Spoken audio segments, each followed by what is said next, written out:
Christ Triumphant, a devotional of Ellen G. White. July 23. We are to live by God's every word. Matthew 3 verse 17. This is my beloved Son, in whom I am well pleased. As Christ bowed upon Jordan's banks after his baptism, there was a bright light that descended like a dove of burnished gold and lighted upon him. And from heaven was heard a voice saying, This is my beloved Son, in whom I am well pleased.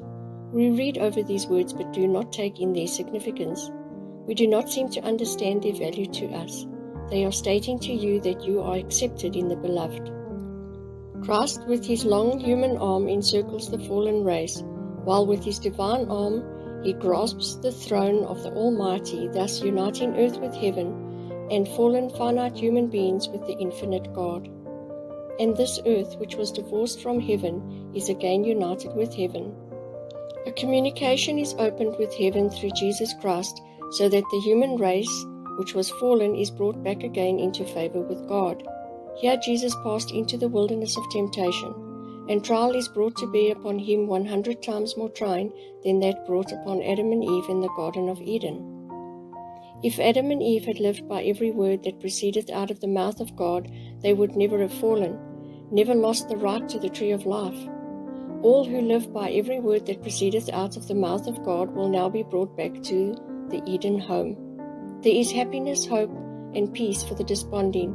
We cannot afford to give our God-given ability and devote it to the commonplace things of this earth.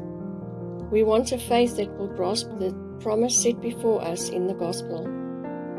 I see the matchless charms of Jesus.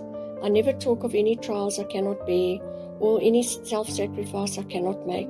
I see one who died in my behalf, and he shall not die for me in vain. I will place myself in the right relation to God, and I will have a right hold from above. I am not studying what the world will say of me, but my study is, Lord, how shall I please Thee? How shall I perform my mission in this world? If we are overcomers at last, there are battles for us to fight. And we will find that the flesh warreth against the spirit, and the spirit against the flesh. It is for us to say which will triumph.